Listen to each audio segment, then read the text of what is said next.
I think he's done more than enough to not only have earned the respect of boxing fans, but more importantly than that, more importantly than just earning the respect of boxing fans, I feel like he's done more than enough to, you know, make his claim as the #1 fighter at 154 pounds. Because let's have it right. Let's have it right, ladies and gentlemen. Let's keep it all the way a buck. Ever since Tim Tszyu has become relevant in this division, you know, our boy Jermell Charlo, Mr. Keep Running Your Mouth, he's been acting real funny. He hasn't really wanted to fight Tim Tszyu. And it just is what it is. You can love that fact or you can hate that fact, but his behavior shows us that he has not wanted to fight Tim Tszyu. And I'm going to say this because I'm going to talk about Charlo versus Tim Tszyu and what kind of fight that could be for the division and how great that could be for boxing. But more importantly than just that, I want to say it like this. Jermell Charlo has been ducking this fight for a long time. I was very lenient with him because when he went to fight Canelo, I was like, you know what? Anybody who gets past the paperwork for a big Canelo payday and a big Canelo fight is going to take the fight, right? But he didn't really go in there and try to win. So I have to look based on his effort, I have to look at it as a duck now. In retrospect, I look at it as a duck because he did duck Tim Tszyu. And, you know, we're going to see if the ducking continues, and we're going to see if Jermell Charlo's a man of his word and comes back down to 54 to really show that he's the man. And so before I get into Charlo versus Tszyu, for the people that are a little bit slow, that are going to be a little bit confused of saying, well, True School BT, how can you say Tim Tszyu is being ducked by Jermell Charlo? Well, I'm going to pull out some receipts for you guys because I got quite a lot of them. Right? So let's start with that. All right, we're going to start off with how on God's green earth did Jermell Charlo duck Tim Tszyu, and how has he been ducking Tim Tszyu? Let's start off with last July. So Jermell Charlo defeats Tim Tszyu in May of last year, okay, to become undisputed against Brian Castano. So in July of last year, he decides to announce the fight with Tim Tszyu all the way, what is it, for January 28th of this year. So we're talking about what? August, September, October, November, December. He announces the fight 6 months in advance, which I always thought was really odd because I felt that if PBC and Al Heyman and Jermell Charlo and all parties involved, if they really wanted the Tim Tszyu fight, they could have made it for the fourth quarter of 2022. So that already kind of raised a red flag with me, right? I just thought it was weird, right? You can see it right there. July 13th, 2022, they announced it for January of this year, right? Then, as they're getting closer towards the original date, Jermell Charlo pulls out the fight with a broken left hand, all right? This is announced in December, about a month before they're supposed to fight. So they already scheduled the fight 6 months out. Then the fight is getting here. Then he breaks his hand. Okay, no problem. You know, it's boxing. It's a sport. That's wear and tear on the body. Nobody's going to go into a fight 100% when you're in these hard, grueling 8-week training camps for fighters like Tim Tszyu. All that's understandable, right? So just postpone the fight again, right? Postpone the fight and resume later on, right? So then, after that happens, they were supposed to fight around April. Around April, it was revealed that they were supposed to fight in June, and then Tim Tszyu got pissed off because Jermell Charlo pretty much said they're not going to fight in April. So they chose not to fight in the fourth quarter of 2022, which I thought was already bad. Then they didn't fight in January of this year, and then they didn't fight in June of this year when they were supposed to fight. So that's literally, in my opinion, that's like 3 strikes. Really, that's 3 strikes. But here are Tim Tszyu's exact quotes. He said, "How long can you keep postponing a fight? He is refusing to stay. No, how long can you keep postponing a fight?" Right, and that's why Tim Tszyu elected to fight Carlos Ocampo in the intermediate period. He then went on to say, and I quote, "The bloke hasn't fought for 12 months. How long can you keep postponing the fight?" He wanted to know if the broken hand thing was true or not. He said he wasn't sure, but the medical reports, whatever. Tim Tszyu just got pissed off. He stayed active. He fought Carlos Ocampo. So be it. Then Charlo then provides the doctor's note to prove that his hand was broken. This is back in December, right? And You know, he got mad because he said he's had 37 fights, never postponed anything. He'll never back down. He's the king of 154, this, that, and the third, you know. And then he said he was going to bounce back and give his fans, the boxing fans, 2 fights this year. These are Charlo's words, not mine. Don't kill me. Don't shoot me. I'm just a messenger. We're in 2023. He fought Canelo in October. Odds are he's not going to fight again this year. So that's a lie. He was never going to fight 2 times this year. And that was a lie. So you guys get what I'm saying? Like I said this in my last video. I said that Jermell Charlo's been ducking Tim Tszyu, and all the Charlo fans are trying to look at me like I'm the crazy one. But the reality is I've been following the situation really, really close. Charlo has never wanted any smoke with Tim Tszyu.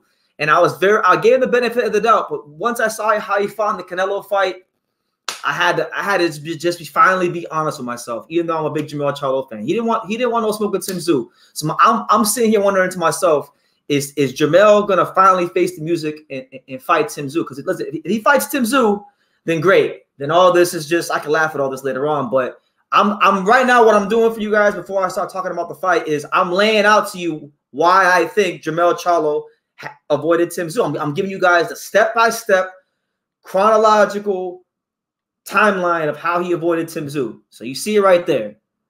He said he was going to give you guys 2 fights this year.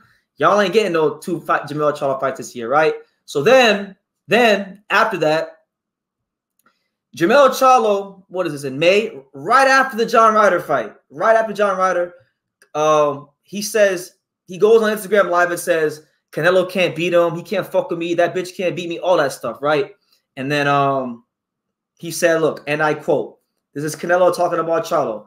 Why don't they make Canelo fight undisputed? Undisputed versus undisputed. I'll gain a little weight, right? So, yeah, he pretty much saying that bitch can't beat me with that shitty last performance. That bitch can't beat me, right? So then Canelo being the opportunist that he is, he sees the opportunity to beat a smaller fighter coming up in weight. Canelo passes his little Charlo that paperwork, all right, with a lot of zeros behind it. And once Charlo got that paperwork, he said, F Tim Tszyu. And he took the money, all right? He took the money and ran. Now, I wasn't mad at it because I thought Charlo would go in there and not have any respect for Canelo, and he'd go in there and try to fight and do his damnness to win. But that's not what happened. He fights Canelo. The whole buildup, he looks just happy to be there, and he did everything but kiss Canelo on the lips. So then the Canelo fight gets signed, and then we know Charlo didn't really try to win, and that's how we got to where we currently are today, right?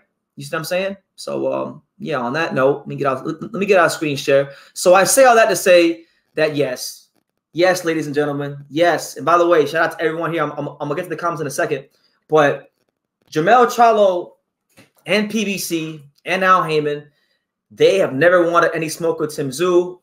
In the bigger grand scheme of things as well, also keep in mind that there's all these rumors of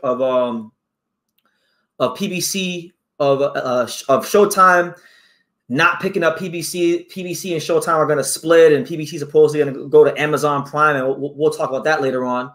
And obviously, PBC brought Canelo Alvarez into the fold to help, kind of keep things afloat, because Canelo Alvarez is a big money-making star, and he's one of the only fighters in boxing that can actually turn over a profit. So they use Charlo as a sacrificial lamb to keep going. So Tim Tszyu has never really been in the plans, but Charlo also has never sounded like he's ever wanted to fight Tim Tszyu. And now he thought he was being smart, but he was really being a fool, because you've allowed Tim Tszyu to fight so many different styles in that intermediate period. He got to fight a slick ex-world champion, Tony Harrison. He got to fight a straight come-forward fighter in Carlos Ocampo. Now he had a chance to fight probably the most durable and one of the hardest hitting fighters in the division in Brian Mendoza. So Tim Tszyu has fought himself into being the #1 fighter in the division. I think he's fought himself into being one of the top fighters in world boxing today. And say it with me, guys. Repeat after me. Activity matters. In boxing, you get sharper and you get more match fit by being active. And that's what Tim Tszyu's done. So, yeah, I just wanted to lay that out there for you guys, so there's no confusion as to why I think Charlo has avoided Tim Tszyu, because I just showed it to you. I literally just showed you the whole moment-by-moment timeline of how they've avoided Tim Tszyu. So hopefully for the fight fans that want to see the fight, because I still want to see the fight, Charlo's still a great fighter at 154. And I think the Tszyu fight could be a chance for him to actually redeem himself. Hopefully we get it next, because he said he come out at 54 and he should want to fight Tim Tszyu, because a lot of people think that Tim Tszyu is better than him. And he's the one that's saying that this is his division. So he's got to prove that. And what guy better to prove it against than Tim Tszyu? So I'm going to leave it at that. Let me acknowledge some comments, because we do have some people here in the chat. Make sure you guys smash that like button. All right, let me see. We got my man Michael Manning. Shout out to Michael Manning in the building. Michael Manning, good to see you, champ. That C4 and green was a tough look for Timmy. Yeah, Tim Tszyu, man. Listen, he's got that. He's got a different type of swag, man. So I like Tim Tszyu. I like everything about him. Even though I wanted Brian to win, I picked Brian to win, and it didn't work out. But you know, you can't hate on Tim Tszyu. I used to think Ramos and Tszyu isn't a close fight, and Ramos will dominate him. Now I'm not so sure. Yeah, man. Listen, that's still a great fight. I think Jesus Ramos. Even though Jesus Ramos lost to Lubin, I don't look at him as a guy with a loss. I thought he beat Eric Lubin quite clearly. That's a fight that could wind up being one of the top fights in the division. So hopefully we get to see it. We got him in the building. We got my man. We got my dad in the building. Shout out to Pops, Roy. Shout out to Roy Driver. We got Enrique Luna. He said, "What's up, Pops? Saludos." And then he also says, "Tim Tszyu wants Jermell." And that's how we should all want Tim Tszyu versus Jermell Charlo, in Las Vegas at the Mandalay Bay or the MGM Grand or wherever they want to put it. It's still a box office fight. Yes, sir. WDA says all you ducks better line up and go fight, because war is coming and nobody. I agree. Jesus is that. Jesus Christ is Lord. I'm with all that. Shout out to Jesus. Eddie, what's good, champ? Good to see you.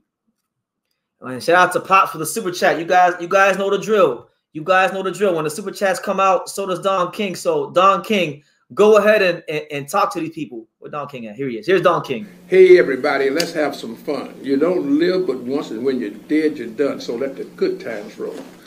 It don't matter whether you're young or old. Let the good times roll. Let the good times roll. We will here on True School Sports. Thank you, Pops, for the $10 super chat. He says, keep grinding, champ. Pops, yes, sir. That's definitely what we're gonna do. Y'all asked. Listen, y'all asked for more lives. I'm gonna give them to you. So yeah, we're here to talk about the aftermath and what does all this Tim Tszyu stuff mean? Big picture. Keenan K TV, what's good, champ? Make sure y'all go subscribe to Keenan K for the best at MMA content. It's my guy right there. We got Daniel Rubin, ProBox TV. Shout out to ProBox TV. November the 1st. Angelo Leo, my main man, future featherweight champion of the world. He's back on ProBox. So shout out to ProBox for giving my boy a chance to shine again. He said the best in the game, Mr. True School. He's back. Yes, sir. Good to see you, man. Good to see you. Who else we got? John Wynn. We see you, John. All right. So with that being said, I got a lot to talk about, guys. We got a great show for you guys. I don't know how long this live is going to be. This live could be 2 hours. It could be 3 hours. It could be 4 hours. I just don't know how long it's going to be. But, yeah, should be a lot of fun. So, nonetheless, let's go back to screen share. All right. Now, if you guys got any comments, if I don't acknowledge your comments, it may take me a while to get to them because there's a lot I want to talk about.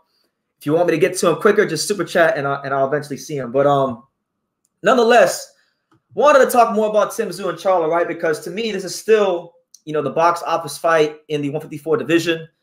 Again, if you look at Tim Tszyu's resume, the substance is there. Like Tim Tszyu, he just fought Brian Mendoza, one of the toughest, most durable fighters in the division, one of the hardest punchers in any weight class in boxing, for my money. And he turned a guy in Mendoza who was an elite puncher into a pure boxer. Like he made him a boxer, meaning that he was so tight defensively, he was breaking him down so much to the body that Brian Mendoza had no other choice but to just box, right? So really, really great stuff from him there. We saw Luche, we saw Harrison. How does Tim Tszyu and Jermell Charlo match up? That's the real question, right? Because this is the true fight for number one in the division. Now, one thing we know about Jermell in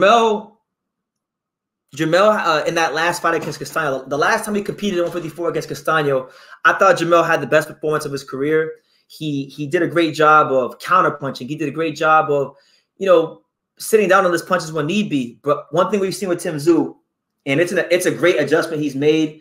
a great tweak that he's made to his style is the fact that, yes, okay, he does like to fight in a high guard. Yes, he is in your face. Yes, he does come forward. But Tim Tszyu does a great job of just tightening that guard. So you think there's an opening to the body, and it's not there. Very little movement, very economical with his defensive positioning. And the thing is, he makes the opponents fight when they don't want to fight. So you saw in this last fight against Brian Mendoza. Brian Mendoza had about as good of a first 4 rounds as you could have asked for him. He was doing a great job feinting Tim Tszyu, hitting him with punches to the body. He was countering him with left hooks and right hands, but Brian couldn't sustain the pace. And unfortunately, it was also Brian Mendoza's first 12-round fight. And I just don't think he had the experience to deal with that for 12 rounds. Now, Charlo's a bit of a different story because Charlo does have the experience. Charlo has seen guys like Tim Tszyu. Like, for example, Brian Castaño, I don't think is as good as Tim Tszyu. And I never thought he was as good as Tim Tszyu. And I've got videos of me saying that even back when he fought Takashi Inoue and things like that. But, you know, still a similar approach offensively. You know, high guard fighter, likes to get on the front foot.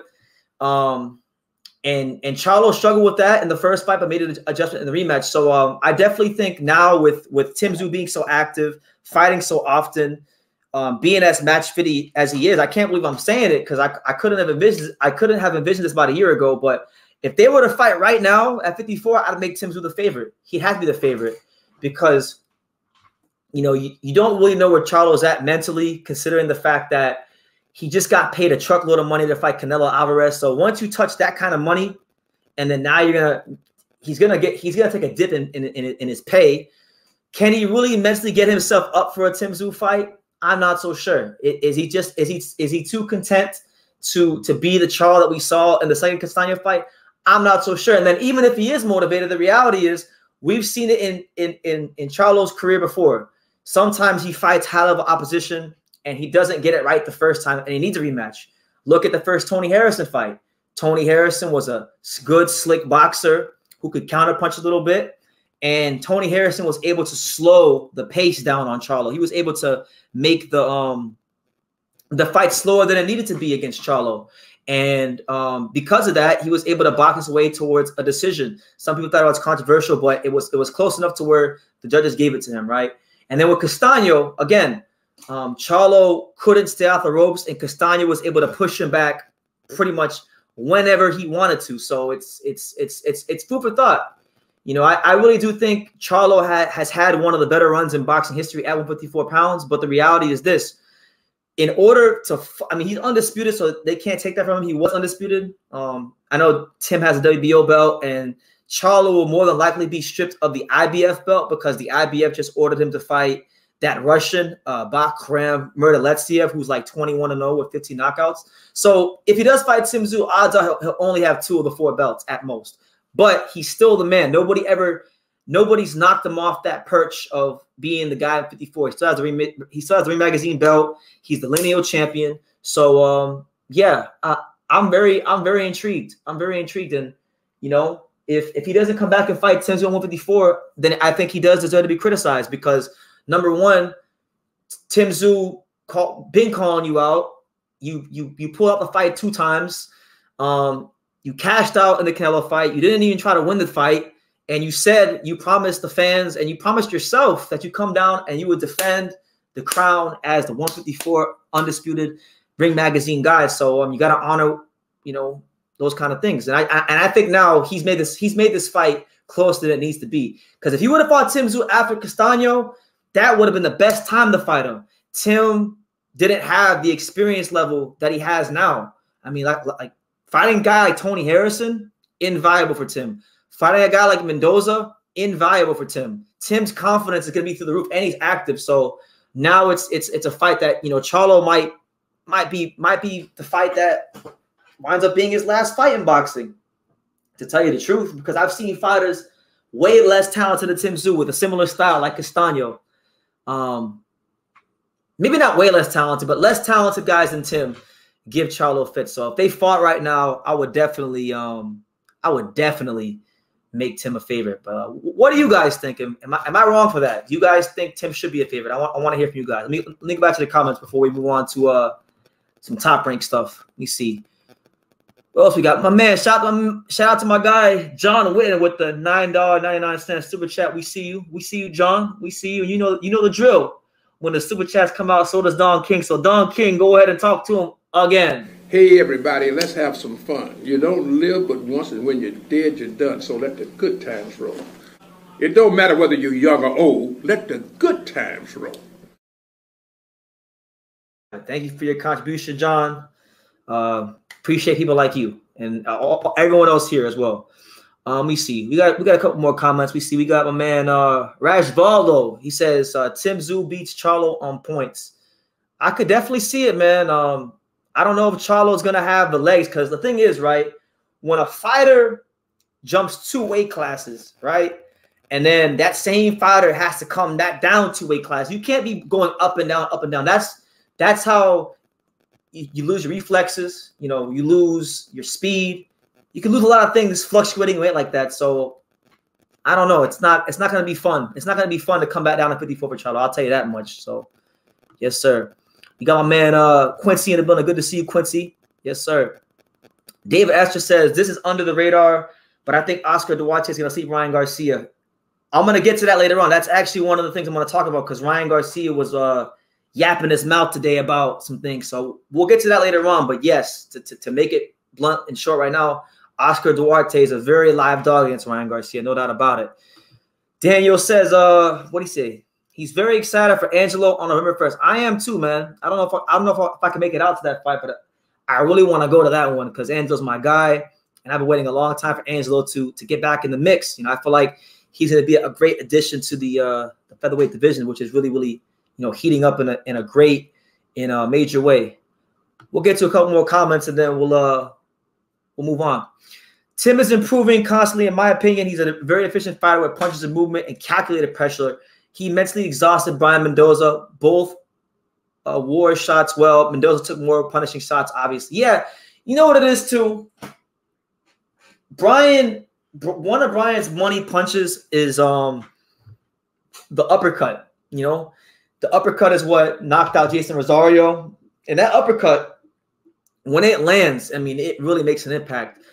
Brian, I don't know what it was. I don't know if it was something about Tim's posture or stance, or I don't know what exactly it was, but Brian didn't really seem comfortable throwing the uppercut.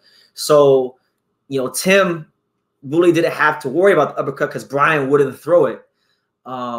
It's unfortunate that Brian wouldn't throw it, because I feel like if he would have threw the uppercut a little more, it would have given Tim something else to think about. But at the same time, maybe Brian didn't throw the uppercut because the Tim Tszyu right hand was landing a lot. And the thing is, when you throw an uppercut and you miss, right? So if me and you are boxing, if I throw an uppercut and I miss, or if I'm too far out and I throw the uppercut, the punch that's the easiest to counter the uppercut off of is the straight right hand. And had he done that, right? Had he missed on the uppercut, the right hand would have been there all night for him. So maybe Brian was just being cognizant of the straight right hand. But nonetheless, you're right.